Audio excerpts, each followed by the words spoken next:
I've struggled with social anxiety for my entire life, to the point that walking into a nightclub or a house party can literally trigger dissociation. I've even had panic attacks. To this day, I feel anxiety before social events, whether it's with friends or the workplace. So you can imagine how much worse that would be once we add a romantic component. And this is, of course, not a problem that I alone face. Alex of Date Psychology, a PhD student who writes about dating, has discussed findings that 50% of men haven't approached a woman in the past year. Apostolou and colleagues found that 86% of men report being single because they have poor flirting skills. With that being said, then, there's this idea that women don't want to be approached. Yet, according to Alex, 77% of women aged 18 to 30 want to be approached more often. Other research has found that 53% of men had asked for the first date versus 15% of women. Chris Williamson, a podcaster, has often said that 86% of women expect men to make the first move. Now, I have never found a source for that, so take that for what it is, but I don't think it's news to anyone that we often expect men to make the first move. Given all of that, then, it simply makes sense that 55% of men and 45% of women are also struggling with their singlehood to the level of clinical dysphoria. This just means that they have an enduring state of unhappiness. It's no surprise that gendered heterosexual issues affect both genders. But as we'll discover, the specific issues men face have them too afraid of social consequences. Whether those are unrealistic fears of hostility or simply because of their very real ineptitude is actually kind of irrelevant. They aren't doing it. And when they do, it's often not good. And that's the problem. So in the next series of essays, I'm going to cover why I think blaming these issues solely on romance is actually an important part of the problem. But there clearly, again, is a problem. I often hear that the solution is to get men better at dating. And yet the solutions are pick up a hobby to meet like-minded women or try your hand at pickup artistry. Despite all of its misogyny, which we covered in extensive detail in the last essay, you simply have to learn to sift the good from the bad. This is a second very important part of the problem. We are told that we have to get better at dating, but legitimate solutions are scarce. Again, really consider what I just said. Pick up a hobby to meet like-minded women. But what if you are so socially awkward that you make women uncomfortable and get kicked out of every group you go to? So, learn pickup, where the anonymity of the nightclub can help you practice without ruining your reputation. But sadly, as that socially inept guy, you have to magically know what is good or misogynistic advice.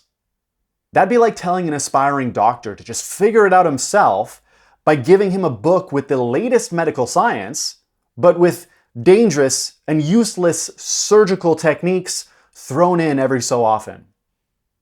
That's disgustingly unfair to him and his future patients. And so if we want to solve this problem, we need to understand the problem far better than the people limiting us to these two solutions. This has led me to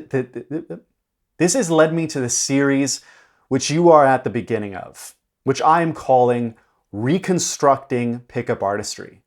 It'll become clear what exactly I mean by that, and it should be already clear why I think this is necessary, but there are three very important caveats I need to address before I continue. The first one is that pickup artistry is incredibly misogynistic and patriarchal. I spent the last 9 essays discussing in depth how toxic red pill and pickup can be. I'm also not simply saying that as someone who's just read about them. I've met the people and I've done the practices myself. I know how bad it can get.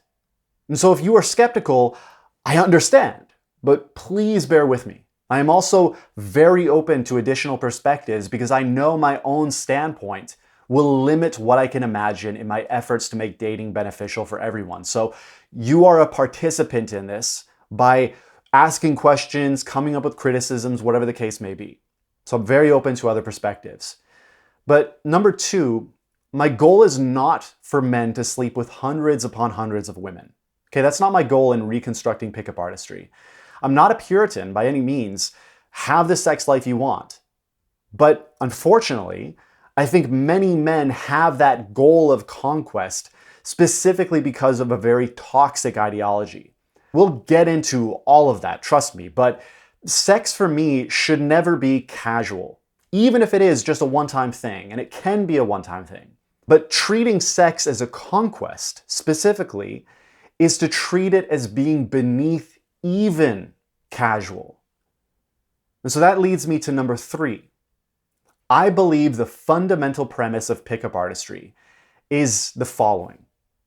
I suck at talking to women, and I want to learn how so that they are excited about the possibility of sex or romance with me.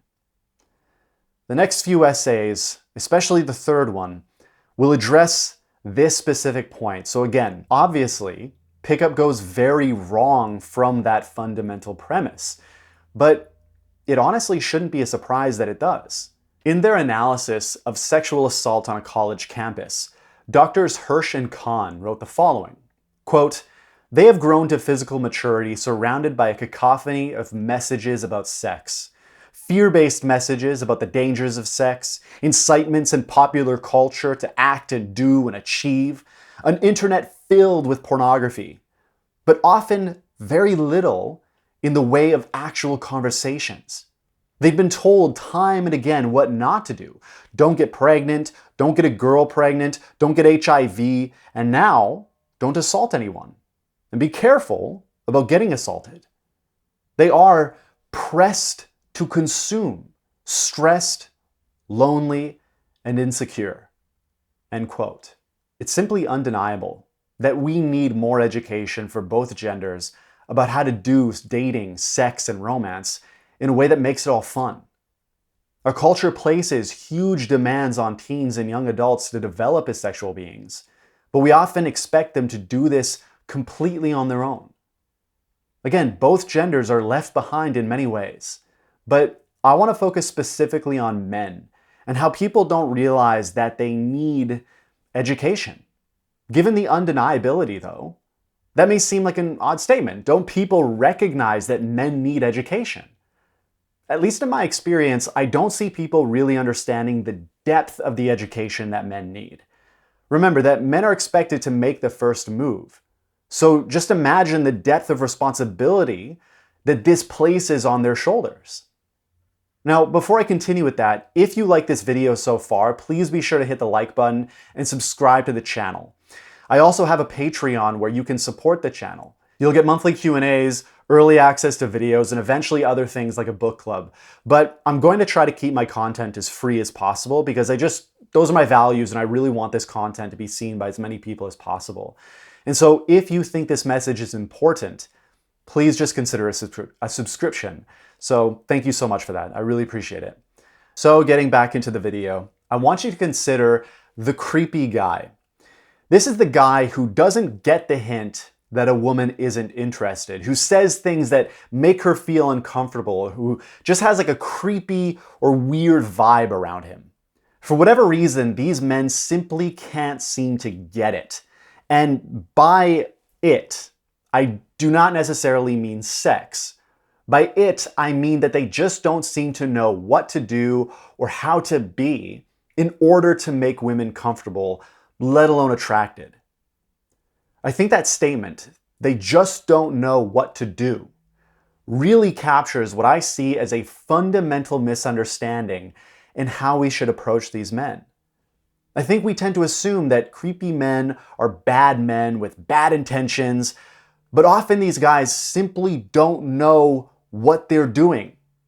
They don't know what they're doing and make honest mistake at best, or at worst, they can get caught up in whirlwinds of resentful misogyny. And so obviously sometimes these men really have bad intentions. Such men exist. Of course they do. But the point is that too many of them simply started as the awkward guy who was unfairly labeled as creepy, rather than being compassionately educated. So to begin understanding the depth of education that's necessary here, I think we need to recognize two types of men. These are not the only types, but I just want to focus on these two. On one side, we have the natural, and I'll explain what that means in a moment, but on the other side, we have the incel. The reason I'm bringing these two types of men up is because I want to really highlight the discrepancy between these two cases. The natural is basically a man who has always seemed to get it with women. Maybe there was a genetic influence on looks or behavior, so he got like more positive feedback and attention from women across his life, or he grew up around very confident and socially savvy male relatives, or he grew up around a lot of women, so he's just comfortable with them, right? Etc., etc. There could be many reasons. He just gets it. He can go into a nightclub, a networking event, even just be out downtown, and he can approach a woman and have a lot of positive sexual and romantic experiences doing that. Like, I really hope that you understand that these men exist. That there are men out there who just like see an attractive woman or a woman they're attracted to, walk up to her, and they just have a positive experience, right? Even if it's just a quick conversation and nothing else happens, they can do that, right? And on the other hand, though, we have the incel, the involuntarily celibate. These are men who want to have positive sexual and romantic experiences with women, and yet no matter what they do, they can't. Many of them blame their looks, many of them blame women for only liking assholes, they blame feminism or blame anything else other than themselves. I think it's very easy for people today to have very little empathy for these men. When we think about the incel, we often automatically go to extreme cases of violent retribution against women or society because of his own failures with women. And there are obviously incels like this, for sure. And yet again, I don't think people fully understand what an incel is, what this extreme version of a guy who just doesn't get it with women is. Because when it really comes down to it, in many, if not most cases, an incel simply hasn't had enough positive interactions with women in his life. I want you to let that land. Like, really let that sink in a little bit. What do you think it does to a man when he has gone decades, in some cases, without ever really talking to a woman? What do you think it does to a man when the only women he has ever really talked to are his mom, his grandma, maybe his sister, girls he was partners with in high school projects who may have even bullied him outside of that project? But that's it.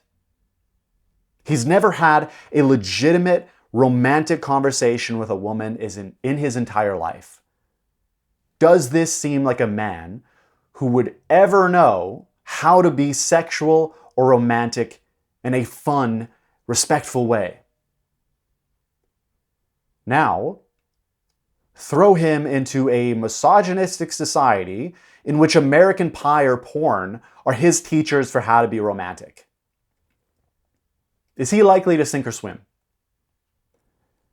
Think about how hard it will be for a man who has grown up with these experiences of an incel to learn all the things that were given by stroke of luck to the natural. What exactly are the behavioral, psychological, cultural, and economic changes that must happen in the incel's life to correct for all the negative experiences he has had and to add on all the positive experiences he needs to bridge that gap, to bridge that discrepancy between him and a natural? Many pickup coaches charge $2,000 and sometimes many times more for a weekend training session, a single weekend. So now this incel has to find a way to make that money. We now not only have an educational barrier, but a class barrier on top of everything. Now, only those men who can afford a coach are capable of paying for the opportunity to be forced to filter through the advanced medical techniques and the brutally misogynistic surgical practices that are likely to disfigure. You better believe that if this man were to go out and get that practice talking to women, meeting women, being rejected by women, trying to learn how to create something sexual or romantic with women, he is going to creep the fuck out of a lot of women. Again, though, what are the consequences to simply telling him to stay the same? This is a human being. He is just like you and me. He has a desire for intimacy. He has a desire for love, to get married and have kids. Is he just supposed to stay alone in his home all his life, jerking himself off to porn? What do you think that's going to do to society? Even being completely selfish and not considering his feelings, his desires to experience loving and being loved in return, what will happen when we have a large portion of our male population who are like this and are voting and are going to the workplace and are engaging in all the other ways they can with society? The fact that men suck at flirting is not just an incel problem. These are human beings. This is a society composed of human beings. And so that's what we need to really consider and are going to continue to understand in the next essay. Until then, thank you so much for your time and attention. Please hit the like button and subscribe for more conversations on masculinity, psychological development, and the cultivation of a personal mythology. Thanks again, and all the best to you on whatever journey you find yourself on.